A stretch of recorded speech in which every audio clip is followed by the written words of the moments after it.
जयतु स भगवान नः पूर्णो भागरविंदो जयतु धवल शोभा लोकधात्री मीरांबा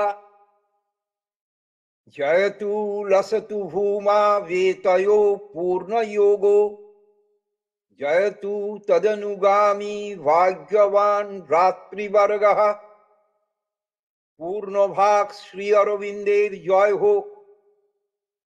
হোক ধবল শোভা লোকধাত্রী মীরা মায়ের তাদের পূর্ণ যোগ সমগ্র পৃথিবীতে ছড়িয়ে পড়ুক।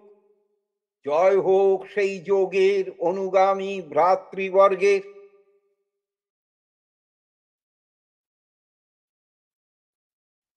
শ্রী অরবিন্দ সোসাইটি বাঁকুড়া শাখা আয়োজিত আজকের শ্রদ্ধায় এই যোগ দিতে পারার সুযোগের জন্য শ্রী মাকে প্রণাম করছি। আর স্মরণে আসছে এই কেন্দ্র আমাকে সুদীর্ঘকাল ধরে শ্রী মায়ে তাদের কাজের সঙ্গে যুক্ত করে রেখেছেন। এই যে বাধার ভেতর দিয়ে আমরা এখনো অগ্রসর হচ্ছি, তারও শেষটি 15ই আগস্টে মিলিত হয়েছিলাম আমরা। আজ আবার আমরা মিলিত হচ্ছি এটি শ্রদ্ধায় শ্রী অরবিন্দের সার্ধ শতবর্ষে আমাদের দায়িত্ব, এই রকম একটি বিষয় আমার কাছে এসেছে। এই আমাদেরটা কারা? এই আমাদের হলো যারা কোনো না কোনো ভাবে তাদের শিক্ষার দিকে আকর্ষণ বোধ করেছে। এটাও একটা ভাষা দিয়ে বললুম, কিন্তু এটা একটা ছবি, একটা লেখা, একজনের বলা, কোনো এক প্রসঙ্গ থেকেও হতে পারে। কোনো না কোনো ভাবে একটা আকর্ষণ বোধ করেছে, আর সেইটা হলো মায়ের দিকে টান। যে কাজে তিনি আমাদের ডেকেছেন সেটিকে সার্থক করে তোলাই হচ্ছে আমাদের দায়িত্ব। যে কাজে তিনি আমাদের আহ্বান করেছেন, আমাদের সুযোগ দিয়েছেন যুক্ত হওয়ার, সেইটাকে সার্থক করে তোলাই হচ্ছে আমাদের দায়িত্ব। তার জন্য অন্যতম প্রয়োজন লক্ষ্য বিষয়ে সর্বদা আরো সচেতন হওয়া। আমি মনে রেখেছি, এই যে সদ্য আগে 15ই আগস্টের কথা বলেছিলাম, সেটা একটা বিশেষ মুহূর্তকে স্মরণ করে সাধারণ দিক থেকে, কিন্তু এটা হচ্ছে শ্রদ্ধায় নিজেদেরকে প্রস্তুত করে তুলছি আমরা। যিনি বলছেন, যিনি শুনছেন, সকলেই তৈরি হচ্ছেন, এবং সেইখানটায় হচ্ছে যে লক্ষ্যটা আমাদের কি। এই যে আমাদেরকে ডাকা হয়েছে, কোনটা মূল বিষয় যেটা আমাকে স্পর্শ করেছে, যা আমার ভেতরে ছিল, তিনি ছুঁয়ে দিয়েছেন, লক্ষ্যটা কি সেইটা সম্পর্কে প্রতি মুহূর্তে সচেতন, অধিকতর সচেতন হওয়া। তো এবারের সাধ্যায়ে আমরা মনে করব শ্রী অরবিন্দের যে দি মাদার গ্রন্থ, সেখানে শ্রী অরবিন্দের একটি জায়গা আমরা বিশেষভাবে স্মরণ করব। আর তার আমাদের পশ্চাতে চালচিত্রের মতো রয়েছে সমর্পণ হচ্ছে এই যোগের চাবিকাঠি, কিন্তু তা হবে সঠিক সমর্পণ, তামসিক সমর্পণ নয়। আমি লক্ষ্যটিকে আমাদের মতন করে বুঝতে চাইছি। কোন জায়গাটি সাধ্যায়ের সুযোগে আমরা একটু শুনি।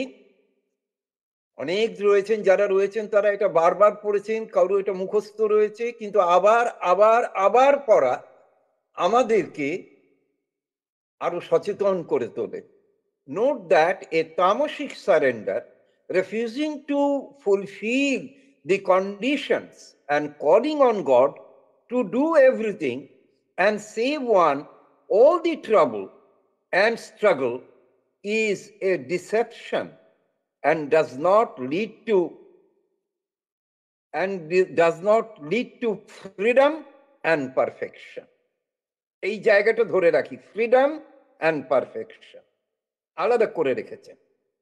নলিদার অনুবাদটা স্মরণে আসে, তামসিক যে সমর্পণ, সমর্পণের শর্ত পালন করতে যে চায় না, ভগবানকে যে আহ্বান করে তিনি সব কাজ করে দেবেন বলে, যা চায় সকল ক্লেশ দ্বন্দ্ব এড়িয়ে চলতে, তা আত্মপ্রতারণা, মুক্তির পূর্ণতার দিকে তা নিয়ে যায় না। এই আজকের এই শিবিরে আমরা এই লক্ষ্যটি তাদের কথায় কিছুটা স্পষ্ট করে বুঝতে চাই। মুক্তি, ফ্রিডম, পূর্ণতা, পারফেকশন। প্রকৃতি থেকে মুক্তি নয়, প্রকৃতিতে মুক্তি। তা সেটা সম্ভব হবে কি করে? প্রকৃতির রূপান্তরে। এই ইমপারফেকশনটা চলে যাবে, আর অপূর্ণতা সরে গিয়ে পূর্ণতা আসবে। সেই জন্যে আমরা একটু মুক্তি সম্পর্কে ভাবি। মুক্তি শ্রী অরবিন্দের প্রসঙ্গে এরপরেই আমাদের মনে হয়, শ্রী অরবিন্দের ভাবনায় মুক্তি উচ্চারণ মাত্রে ফুটে ওঠে কবি নিশিকান্তের লেখায়, স্বদেশ মুক্তির সাধনে কোন বীর, অসীম মুক্তির যোগাসনে ছবিটি। আর সে ভাবনায় ডুব দিলে আমরাও রবীন্দ্রনাথের মতোই নমস্কার জানাতে পারবো।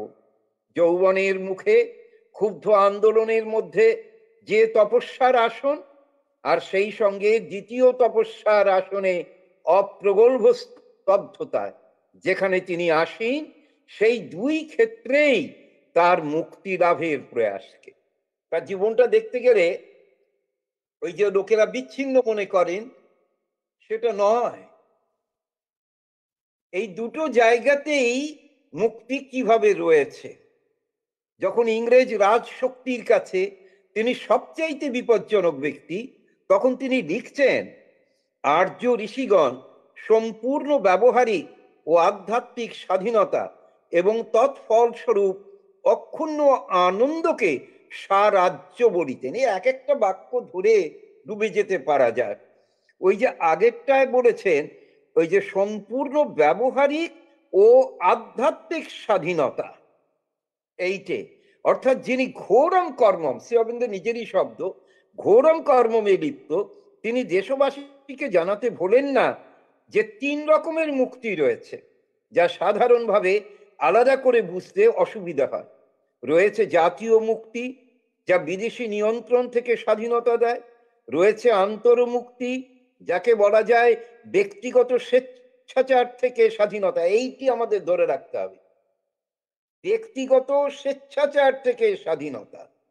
রয়েছে ব্যক্তিগত মুক্তি, অর্থাৎ ব্যক্তির স্বাধীনতা, যেখানে অবাঞ্ছিত এবং স্বেচ্ছাচারী বাধা নিষেধ যা চাপিয়ে দেওয়া হয় সমাজ, সরকার বা এই ধরনের যে কোনো প্রতিষ্ঠান থেকে।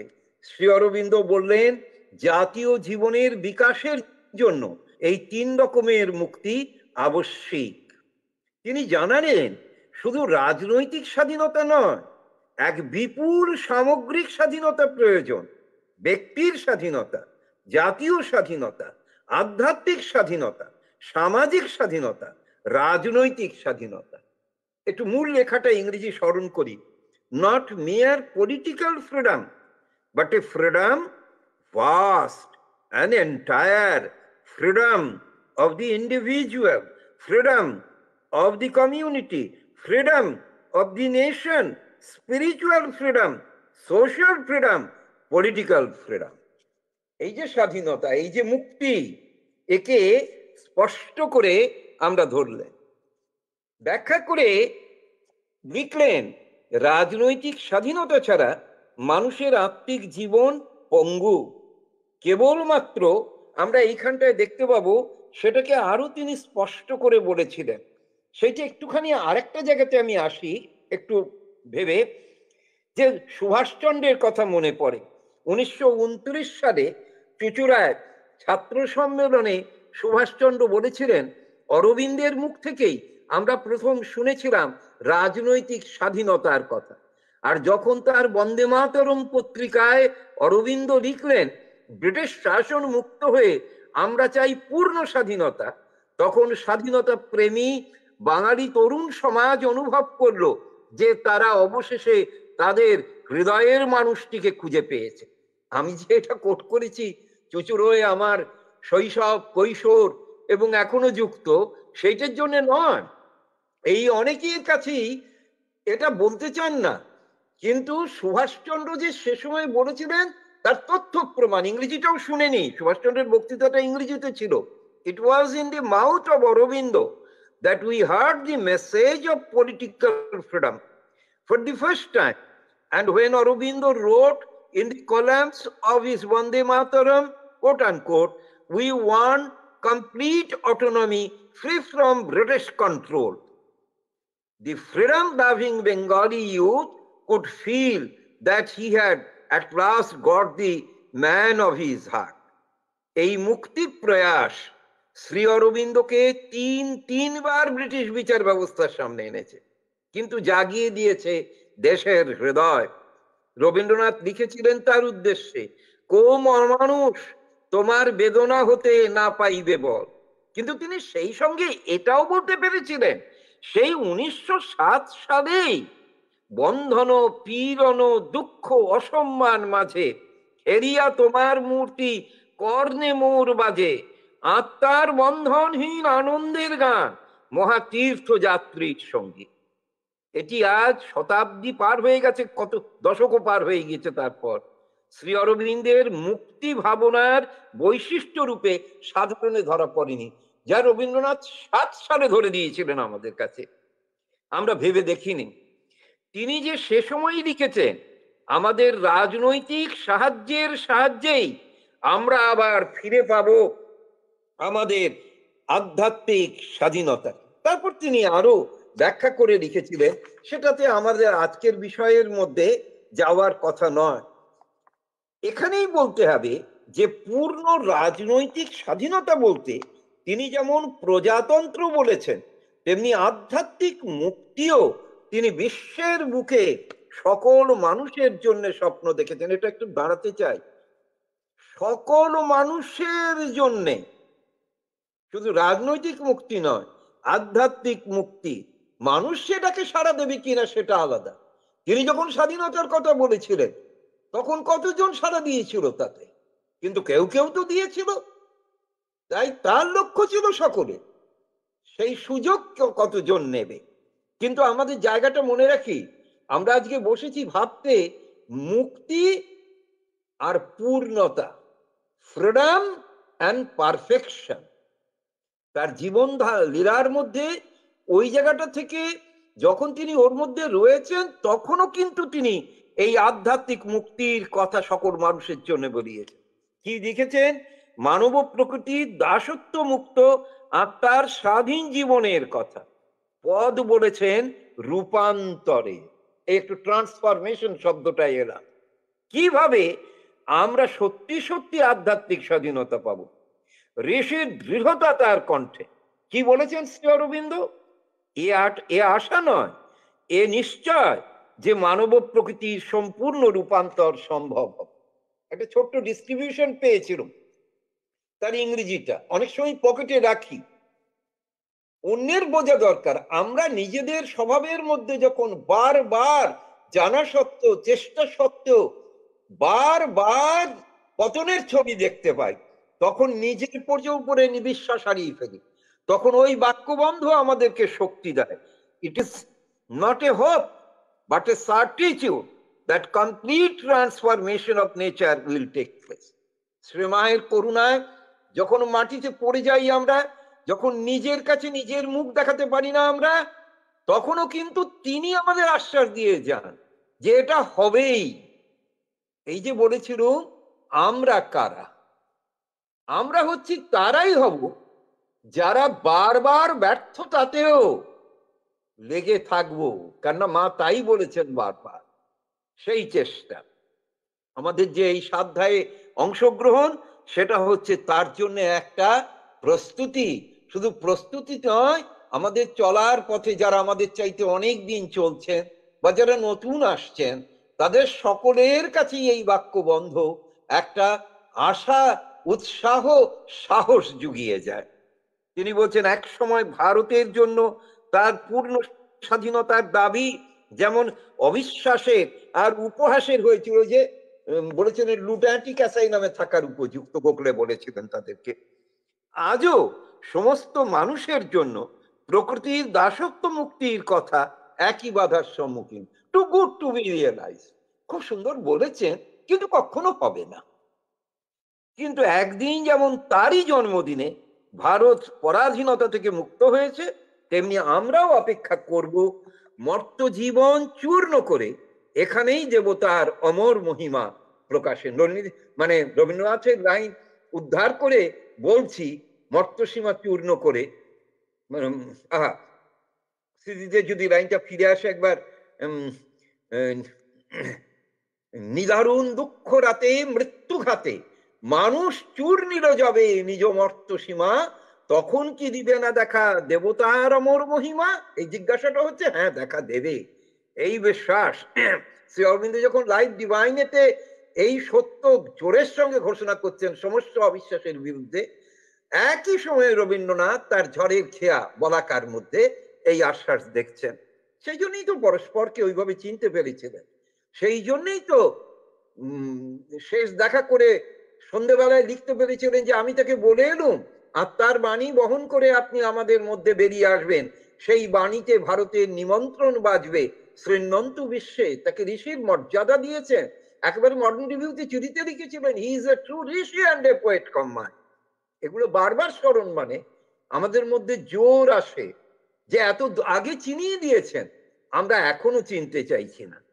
তো শ্রী অরবিন্দের ভাবনায় মুক্তি প্রসারিত হয়ে যুক্ত করেছে পূর্ণতাকে, ফ্রিডম অ্যান্ড পারফেকশন, যেটা একেবারে আলোচনার শুরুতে মাগ গ্রন্থ থেকে আমরা একটু শুনে নিয়েছিলাম।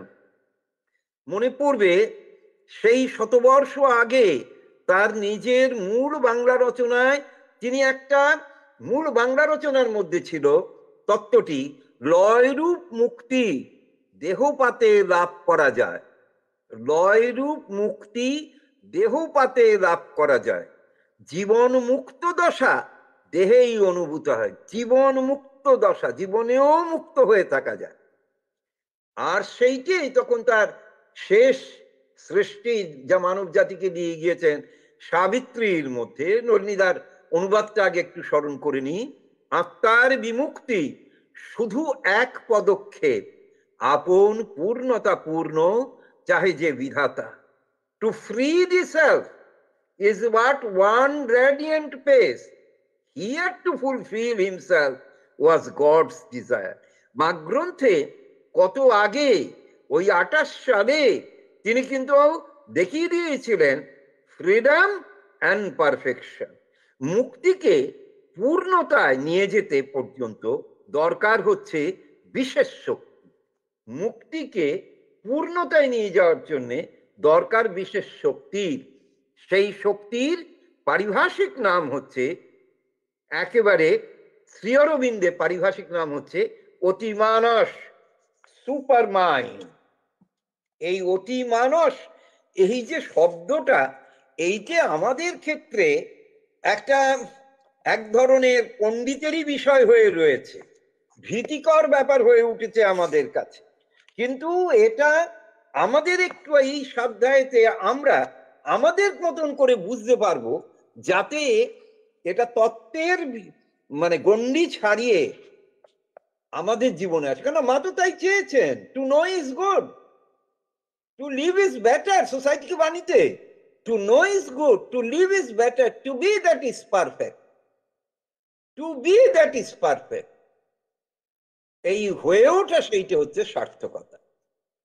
তো শ্রী অরবিন্দ পথে যেভাবেই হোক এসে পড়লে, একটু আধটু পড়া শুরু হলে সে বিষয়ে কিছু শুনলে সুপার মাইন্ড বা অতিমানস এই শব্দটা এসেই যায়।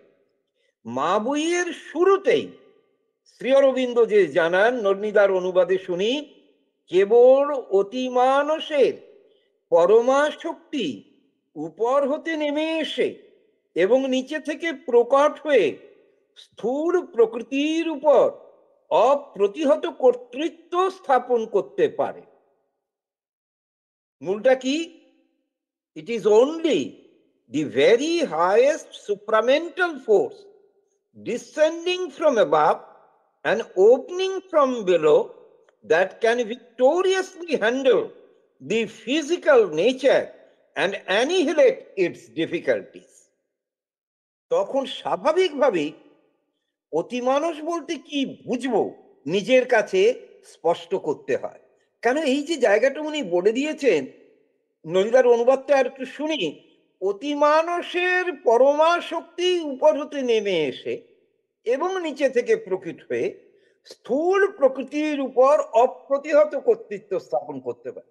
ভাষাটাকে আরেকটু আমাদের কাছে কাছে নিয়ে আসি। এই যে একটু আগেই আমরা দেখতে পাই যারা এই ছোঁয়া নিয়ে পুরনো প্রকৃতিকে তার যেসব অংশ সেইগুলোকে যখন পাল্টাতে চাইছেন এবং বারবার ব্যর্থ হচ্ছেন, তখন এই যে শব্দটা অপ্রতিহত কর্তৃত্ব স্থাপন করতে পারে, কিছুটা নয় পুরোটা কর্তৃত্ব স্থাপন করতে পারে। একটা জরুরি হয়ে ওঠে যখন গ্রন্থের শেষ অনুচ্ছেদের প্রথমেই শ্রী অরবিন্দ ঋষি বাক্য উচ্চারণ করেন। কি বলেন? The supramental change is a thing decreed and inevitable in the evolution of the earth. এইটা হচ্ছে ঋষি বাক্য। শ্রী অরবিন্দের লেখাগুলো পড়ি, বিখ্যাত লেখাগুলো পড়ি, সমস্ত মতামতকে তিনি শুনছেন, জানছেন, আলোচনা করছেন, বলছেন, কিন্তু কখনো কখনো তার কণ্ঠ ওই ঋষির যেরকম শব্দ থাকে, তমেব বেদেত্বা অতি মৃত্যু মেয়েতি নানা পন্থা বিদ্যাতে হয় না, ওইখানে কোন রকম আলোচনা নেই। রবীন্দ্রনাথের অনুবাদটা আছে, তারে জেনে তার পানে চাহি মৃত্যুরে লঙ্ঘিতে পারো, অন্য পথ নাই, ওখানে আর কোনো কথা নেই। এমনিও ঠিক শ্রী অরবিন্দ মাঘ গ্রন্থে বলছেন, the supramental change is a thing decreed and inevitable in the evolution of the earth consciousness. অতিমানস রূপান্তর নিয়তি নির্দিষ্ট হয়ে আছে, পৃথ্বী চৈতন্যের ক্রমবিবর্তনে তা অনিবার্য। স্ত্রীকে চিঠিতে শ্রী অরবিন্দ লিখেছিলেন, ভগবান এই মহাব্রত সাধন করিতে আমাকে পৃথিবীতে পাঠাইয়াছিলেন এই অতি মানসের অবস্থা। আমার মনে পড়ছে 15ই আগস্টে আমরা এই এই যে স্ত্রীকে লেখার এই চিঠিটা ধরে শ্রী অরবিন্দের মহাব্রত একটু আলোচনা করেছেন। সেই মহাব্রতই কালে স্পষ্ট হয়ে উঠল তার জীবন সাধনা মানব প্রকৃতির রূপান্তর সাধনের মধ্য দিয়ে বিশ্বের বুকে দিব্য জীবন লাভ। আর এই কাজটি সম্ভব কেবলমাত্র অতি মানসের সহায়। একটু আগে মা বলেছিলেন, মিয়ার চেঞ্জ আমার নয়, আমি ট্রান্সফরমেশন চাই। শুধু নিয়ন্ত্রণ নয়, রূপান্তর চাই। আর এই কাজটি সম্ভব কেবল অতি মানসের সহায়। তাই একটা স্বচ্ছ ধারণা প্রয়োজন সাধকের পক্ষে। সাধক কথাটা যদি শুনতে ভারী লাগে, তাহলে যাদের একটুখানি ছোঁয়া পেয়েছি, সে মায়ের একখানা ছবি রেখে হোক, মায়ের একটা বাণী দিয়ে হোক, সৌধের সামনে বা আশ্রমে সমাধিতে নিচে গিয়ে প্রণাম করে হোক, কোথাও একটা ছোঁয়া লাগায় তো আমাদের সাধারণ জীবনের মধ্যে তিনি প্রবেশ করেছেন। তা সেই জন্যে সাধক শব্দটাকে না হয় একটু সরিয়ে রেখে মায়ের মায়ের মায়ের মায়ের ডাকে একটু সাড়া দিয়েছে আমাদের অতি সামান্য অংশ, তাতেও তো কোনো অসুবিধে নেই। এই ভুল ধারণার কথাটা অমূলক নয়। তার কারণ অনেকের ব্যাখ্যাতেই এই আশঙ্কার বীজটা রয়েছে। শ্রী অরবিন্দ পড়ি বা যারা সত্যই জীবন দিয়ে একে ফরিয়ে ধরার চেষ্টা করেন, তাদের কথা শুনি, তাহলে কিছুটা সাহায্য হতে পারে।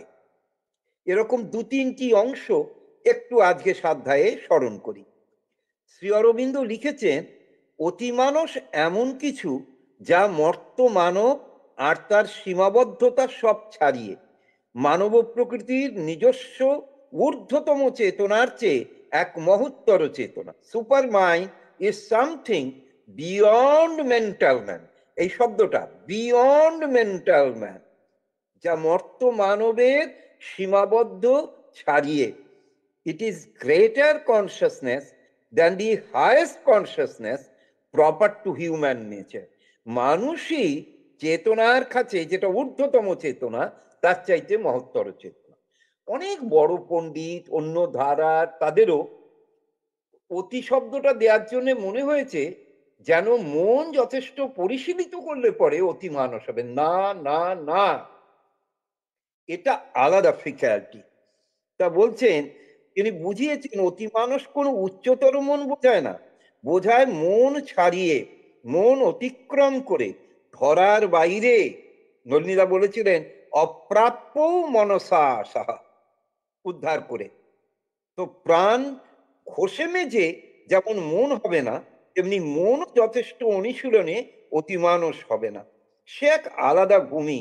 শ্রী অরবিন্দের নিজের বাংলায় কিছুটা সাহায্য পেতে পারি, যেখানে ভাই বারিনকে লিখেছেন, উপরে অর্থাৎ বিজ্ঞান ভূমিতে না উঠলে শেষ রহস্য জানা যায় না, জানা জানা অসম্ভব। জগতের সমস্যা সলভ মীমাংসা হয় না। শ্রী অরবিন্দ এই উপলব্ধির সংবাদ শুধু জানাননি, মা বলেছেন বিশ্বের বুকে তার জীবন লীলার সমস্ত সময়টা দিয়েছেন এই চেতনা, যাকে তিনি অতিমানস বলেছেন, তাকে নিজের মধ্যে প্রতিষ্ঠিত করতে। আর যারা তার কাছে এসেছেন তাদের এই চেতনার উপলব্ধিতে সাহায্য করতে। এইটে মানে পরিষ্কার ভাবে বললেন, সারা জীবনটা দিয়েছেন এবং যারা তার সামনে এসছেন তাদেরকে সহায়তা করে গেছে।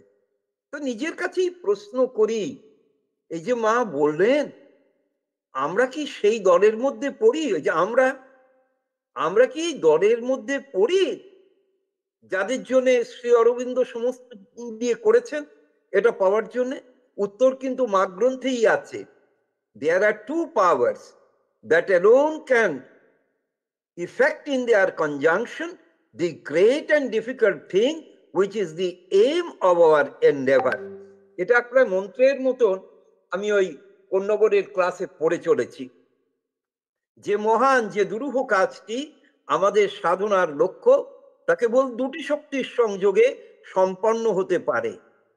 এই যে জায়গাটা, এই মহান ও দুরূহ কাজটি হচ্ছে মানব প্রকৃতির রূপান্তর সাধন, ট্রান্সফরমেশন। বুঝে হোক বা না বুঝে হোক, যারা এটির দিকে টান অনুভব করেছে আমরা তাদেরই দলে। তা না হলে আমরা এসে ওখানে বসতাম না শুনতে, আমিও এই ঘরে বসতাম না। চলমান মানুষের থেকে কোথায় আমরা আলাদা?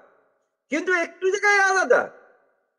আমরা আমাদের সমস্ত সময়ের মধ্যে কোনো না কোনো জায়গায় একটুখানি এইটের প্রতি টান অনুভব করেছি। এই আমরা হচ্ছি তারা যারা বুদ্ধি দিয়েই শুধু জানতে চাইছি না, জীবনে তাকে ফোটাতে চাইছি। আমরা পরের ধাপ। মা তো নিজেই বলেছিলেন, এক সমুদ্র তত্ত্বের চাইতে এক বিন্দু প্রয়োগ অধিকতর মূল্যবান। মা তো আমাদের স্বীকৃতি দিয়েছেন এই বলে যে যারা শ্রী অরবিন্দ মায়ের শিক্ষার দিকে ঘুরেছে তাদের সঙ্গে তার ব্যক্তিগত বিশেষ বন্ধন রয়েছে। এখানে স্থানিক দূরত্বের কোনো কত বড় আশ্বাস, কত বড় আশ্বাস! পরিষ্কারভাবে বলছেন, there is a special personal tie between you and me, between all. ওই যে মি অ্যান্ড মি বলছি, আমরা তো তাকে দেখিনি অনেকে খালি চোখে সামনে। তাহলে between all who have turned to the teaching of Sri Aurobindo and Mother. And it is well understood, distance does not count here. তাহলে আমাদের নিজেদের সম্পর্কে সংশয়কে বলা যেতে পারে একেবারে মুছে দিয়েছেন তিনি। শিষ্য হওয়ার জন্য আশ্রমবাসী হতেই হবে তা বোঝায় না। বাস্তবে আশ্রমে যত শিষ্য রয়েছে তার তুলনায় বাইরে রয়েছে বেশি। অনেকে মনে করবেন আমি তার কথাটা লেখার থেকে বাংলাতে একটু ঘুরিয়ে ফেলেছি, সেই জন্য ইংরেজিতে শুনে মার। But being a disciple does not necessarily imply that one lives in the ashram. In fact, there are more disciples outside the ashram than in it. কত দিক থেকে তিনি আমাদের ভেতরে শক্তি সঞ্চারিত করে দিয়েছেন যে না না, এটা একটা ক্ষণিক নয়। আমাকে তিনি স্বীকার করেছেন, আমাকে তাই তিনি এনেছেন এখানে। তাই আমরা পন্ডিচেরিতেই থাকি অথবা পৃথিবীর যে কোনো প্রান্তে আমাদের লক্ষ্য শ্রী অরবিন্দের মহাব্রতে অংশগ্রহণ। ওই 15ই আগস্টের কথাটা মনে পড়ছে বারবার। অনেকটা সময় তাতে আমরা দিয়েছিলাম, কিন্তু ওইটা ছিল একটু মানে সেই 15ই আগস্টের উৎসবের আবহাওয়া। আর আজকে এই সময়ে শীতের দিনে আমাদের কাছে এই যে এসেছে একটু পরিশ্রমের, একটু নিজেকে বুঝিয়ে নেয়া, শুধু শুধু ওই স্তরে নয়, আর একটু। তাহলে শ্রী অরবিন্দের মহাব্রতে অংশগ্রহণ, তাতে প্রবেশাধিকার হলো আমাদের প্রকৃতিকে পরিবর্তিত করার সংকল্প। আশা করি আমি কাছে কাছে এগোতে পারছি। ফ্রিডম অ্যান্ড পারফেকশন, এবং তা অতি মানুষ শক্তির সাহায্যে। শ্রী অরবিন্দ আমাদের বর্তমান অবস্থা থেকে সেই রূপান্তরে যাওয়ার কথা পথ জানিয়েছেন। তার কথায় অতিমানুষ রূপান্তর সম্ভব হতে পারে কেবলমাত্র যখন চৈত্য জাগ্রত হয়েছে। আবার একটা পারিভাষিক শব্দ এলো, চৈত্য জাগ্রত হয়েছে। আর প্রধান সাহায্য হয়ে উঠেছে অতিমানস শক্তির অবতরণের জন্য একটু স্টেপ। চৈত্য জাগ্রত হলে তারপরে ওটা। শ্রী অরবিন্দ যোগশাস্ত্রে সাইকিক বা চৈত্য বাংলায় সহজে বোঝা যাবে অন্তরাত্মা শব্দে, এটা আমাদের পরিচিত। মানব আধারে দিব্য প্রতিনিধি, অন্তরে অবস্থিত আত্মন, একে পাওয়ার ঔৎসুক্যতে জীবনের যাত্রা শুরু। যখন আমার শরীর প্রাণ মনের অন্তরালে আরেকটা উপস্থিতির বোধের জন্য আমার মধ্যে আগ্রহ জেগে ওঠে, অন্তর্যামী, জীবন দেবতা, হৃদয় পুরুষ, এইসব শব্দ বাংলায় রয়েছে। শ্রী অরবিন্দ আমাদের সাবধান করে দিয়েছেন, যতক্ষণ না চৈত্য রূপান্তর হচ্ছে ততক্ষণ যে কোনো কিছুই সাধনার পক্ষে বিপজ্জনক বা বিপজ্জনক হয়ে উঠতে পারবে। শব্দটা ইংরেজিতে আছে বলে যে thing is dangerous in the sadhana, ভাবনার কোনো কারণ নেই। জীবনের পথে সকল ভীতি সংকট বিপর্যয়ের বিরুদ্ধে যদি বর্মাবৃত হয়ে চলতে চাও, পথে তো সকলের পড়ে থেকে একটা রাস্তায় ষাঁড়ের গুঁতোতেও মারা যায়, রিক্সোর ধাক্কাতেও, সাইকেলের ধাক্কাতেও মারা যায়, তাই বলে কি লোকে পথে বেরোবে না? আর এই যে জায়গা, এতে তো আছেই, বাধা তো আছেই। কিন্তু ওই যে বলেছেন, আমাদের কাছে এ বস্তুর স্পর্শে সংকট সুযোগে পরিণত হয়, ব্যর্থতা সার্থকতায়, দুর্বলতা অমোঘ সামর্থ্যে পরিবর্তিত হয়। মা ভগবতীর করুণা হলো পরমেশ্বরের অনুমতি, এখন হোক আর পরে হোক, তার ফল পূর্ব নির্দিষ্ট, অবশ্যম্ভাবী, অনিবার্য, মুখস্থ হয়ে যায়। কিন্তু জীবনে প্রয়োগ করতে আমাদের দীর্ঘ দীর্ঘ দীর্ঘ সময় লেগে যায়। তো শ্রী অরবিন্দের বহু লেখায় নানাভাবে এই রূপান্তরের ধাপগুলো উনি বুঝিয়ে দিয়েছেন আমাদের ক্ষেত্রে। ভেতরে আমাদের এই প্রকৃতির অন্তরালে যে দিব্য উপস্থিতি রয়েছে, এটাকে ছাড়িয়ে রয়েছে, সেইটের সঙ্গে আগে সংযোগ দরকার। এটা আরেকটু এগিয়ে যায়, তার এক জায়গায় পাই চৈত্য প্রগতি এবং মন প্রাণ দেহের চেতনার চৈত্য পরিবর্তন সবচেয়ে গুরুত্বপূর্ণ এই জন্যে যে ঊর্ধ্বতর চেতনার অবতরণের পথে এটি নিরাপদ ও সহজ করে তোলে এবং সেই সঙ্গে আনে আধ্যাত্মিক রূপান্তর, যেটি ছাড়া অতিমানস সবসময় থেকে যাবে বহু দূরের বিষয়। অতিমানস দরকার, কিন্তু তার আগে দরকার হচ্ছে আমার শরীর প্রাণ মনের অন্তরালে উপস্থিত যে দিব্য উপস্থিতি, সেইটার সঙ্গে যুক্ত হওয়ার ইচ্ছে। তাই অতিমানস প্রসঙ্গ আসলেই শ্রী অরবিন্দের এই সাবধান বাণী স্মরণে রাখতেই হয়। তাহলে এই যে এই মনে রাখতে হয়, এই যে এই যে চৈত্য পরিবর্তনের ক্রমগুলি তিনি জানিয়েছেন নানাভাবে। প্রথমেই যে প্রকৃতির চৈত্য পরিবর্তনের উপর জোর দিচ্ছেন, তার কারণ হচ্ছে হৃদয়বত্তার শুদ্ধিকরণ। এই দেখুন, হৃদয়বত্তা, আমি নিজে যে বাংলা করতে গিয়ে দিয়েছি তা নয়। শ্রী অরবিন্দের লাইনটা দেখুন, that is Y I advocate psychic change of the nature first, for that means the purification of the heart. এই হৃদয়টা আমাদের কাছাকাছি চলে এলো। এই অতিমানস, চৈত্য এসব শব্দ থেকে আমাদের কাছাকাছি ধরা ছোঁয়ার হৃদয়ে এসে গেল, হৃদয়ে এসে গেল। এই হৃদয় তো আমাদের বড় চেনা।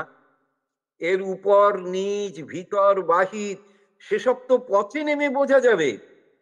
কিন্তু দূর অতিমানসকে নাগালে পেতে বুকে হাত দিয়ে গভীর হৃদয়ে যে যাওয়ার যে ছবিটি ধরা পড়ে, শ্রী অরবিন্দ আরো সাহস দিয়েছেন এই বলে যে এই যোগে বাস্তবে হৃদয়কেই করতে হবে একাগ্রতার মূল কেন্দ্র, যতক্ষণ না চেতনা উপরে ওঠে। এই যে ধরবার জন্য আমি নিজের জন্য এই এই সিঁড়িটা ধরে নিয়েছি। অতিমানস ছাড়া প্রকৃতির রূপান্তর হবে না। আর অতিমানস অবতরণের পথ প্রস্তুত করে দেবে চৈত্য প্রস্তুতি। চৈত্য একটু সোজা করে আমাদের এখানে অন্তরাত্মা শ্রী অরবিন্দ সাইকিকের একটা জায়গায় বাংলা চিঠিতে আছে গভীর হৃদয়। এই গভীর হৃদয়ের যে হৃদয়টা আমার বাইরে আছে, একেবারে যে গন্ডগোল বাধায় তাকেই আশ্রয় করে যেতে হবে, বাকিটা তিনি পাল্টে দেবেন। তাই গভীর হৃদয় থেকে গভীর হৃদয়ে পথ কাটা, তারপরে তো অতি মানুষের কথা। শ্রী অরবিন্দের কথাটা একটু শুনি। তিনি বলেন, প্রথম কাজ হলো চৈত্য রূপান্তর।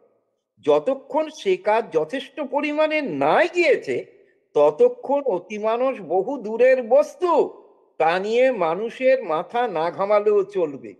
আমি যে আজকে এইটে বিষয় নিয়েছি, একটু জেনে নিলাম, কিন্তু এটা আমাদের আশ্রয়। পরিষ্কার বলেছেন, পরিষ্কারভাবে বলেছেন, প্রথম কাজ হলো চৈত্য রূপান্তর। শরীর প্রাণ মনের অন্তরালে যে হৃদয়, তার থেকে গভীর হৃদয়ে যাওয়ার চেষ্টা। অতিমানস দূরের বস্তু, তা নিয়ে মানুষের মাথা না ঘামালেও চলবে।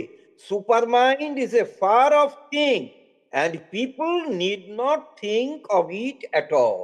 নিড নট, তা আমি যতক্ষণ পর্যন্ত সহজ না হবে, নিড নট থিঙ্ক অ্যাবাউট, আমি ওটা ওই শব্দগুলো ছেড়ে দিই।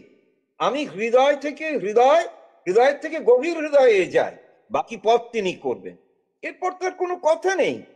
কিন্তু তবু যদি অতি মানস প্রসঙ্গ এসে সমস্যার সৃষ্টি করে, তখন আমি মায়ের একটা কাহিনী বলব। মা তখন ফুল দিতেন সাধক সাধিকাদের। একদিন মা একটা ফুল দিলেন হাসিকে। তো সেইটে উনি জানতেন না অর্থ। একজন সাধককে জিজ্ঞেস করেছেন, তিনি ওটার যে নাম বলেছেন, সেটা তিনি হলো অতিমানস জ্যোতির দিকে চেতনার গতি। অতিমানস গতির দিকে চেতনার গতি। এইটা যখন হলো, তখন আমরা ভাবি যে সেটা তাহলে কি। হাসিকে যখন হলো, তখন হাসি বললেন, মোটামুটি কাহিনীটা এইরকম, যে মা এটা আমি কিছু বুঝতে পারলাম। তখন মা তাকে বলেছিলেন, অতিমানসের পরিবর্তে ভগবান কথাটি যদি ব্যবহার করো, তাহলে কি অর্থটা তোমার কাছে পরিষ্কার হয়? আমি আপনাদেরকে এই লেখাটার জন্য একটু খাটতে হবে। বর্তিকার 1936-এ এই এটার বাংলাটা বের করেছিলেন রীনা মিত্র। এইটা অনেকে দেখে নিতে পারবেন। অতিমানসের পরিবর্তে, মায়ের নিজের কথা, পরিবর্তে ভগবান কথাটি ব্যবহার করো, তাহলে কি তোমার কাছে পরিষ্কার হয়? আমি তো পরিষ্কার বলবো, মা আমার কাছে হয়। এর মানে হলো যে চেতনা, মার কথার বাংলা, এর মানে হলো যে চেতনা জীবনের সাধারণ কার্যধারা ও প্রভাবের দ্বারা পূর্ণ না হয়ে উন্মুখ হয়ে রয়েছে দিব্য জ্যোতি, দিব্য শক্তি, দিব্য জ্ঞান এবং দিব্য আনন্দের দিকে। মা যা বললেন তার কাছাকাছি বাংলা হচ্ছে এইটে। তখন মা জিজ্ঞেস করছেন, এখন বুঝতে পারলে? বলা কঠিন, হাসির উত্তর নেই। কিন্তু আমরা বুঝতে পারলাম এইটুকু, যে আমরা এখন যে চেতনায় রয়েছি, সেখান থেকে ভগবান বলতে যা বুঝি, তাই আমাদের কাছে এখন অতিমানস ধরে অগ্রসর হতে পারি। এইটা আমার কাছে মনে হয়েছে। ওই অতিমানস দরকার, কিন্তু ওইটার জন্য আমাকে সরিয়ে নিয়ে যেও না। আমি এখন যা ধরতে পাচ্ছি ভগবান বলতে, তাই ধরি, যার না যে সংস্কারের ভেতর দিয়ে আছে। ও বলেছিল হিয়ার দুর্গা দেয়ার পালাস অ্যাথেনি গ্রিসে। তো আমার এখানে দুর্গা দিয়েই হয়তো ঢুকুক।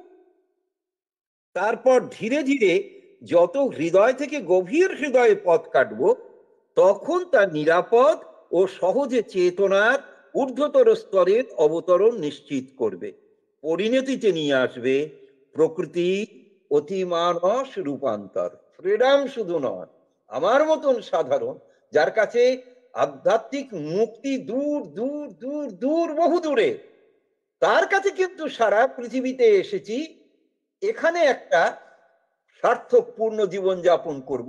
তিনি আশ্বাস দিয়ে বলেছেন শুধু হবে না, তোমার ট্রান্সফরমেশনের ভেতর দিয়ে তুমি পারফেকশন, পূর্ণতায় পৌঁছবে। যতদিন আমি এটা বুঝতে না পারছি, ততদিন অতি মানুষ বলতে ভগবান বুঝি। আর আমাদের তো একটা সুযোগ আছে, আর এ পথে আমাদের কাছে মাই হচ্ছেন ভগবান। মাকে চাওয়া মানে আমাদের কাছে অতি মানুষকে চাওয়া, মাকে চাওয়া মানে আমাদের কাছে অতি মানুষকে চাওয়া। পারফেকশনের কাছেই বলা যেতে পারে পারফেকশনের পূর্ণ, বিশেষ করে আমাদের এসে গেছে। কিন্তু আমি ধরছি না, আপনারা একটুখানি থাকুন, আমার চিন্তার যেটা মনে হয়। হ্যাঁ, যে জায়গায় আমরা এসে একবারে শেষ দিকে পৌঁছেছি, আমাদের যে স্তরটা ছিল, একটা হচ্ছে ফ্রিডম অ্যান্ড পারফেকশন।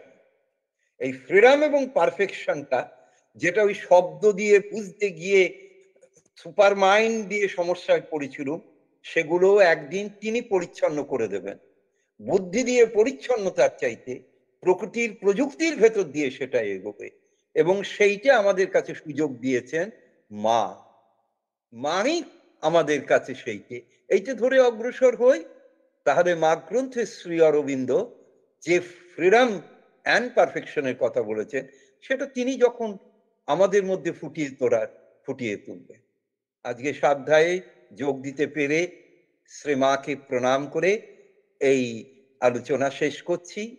ওম নমো মাত্রে জগন্মাত্রে ভগবত্যই নমো নমঃ। মহাশক্তৈ মহাব্যক্তৈ মহর্মূর্তৈ নমো নমঃ।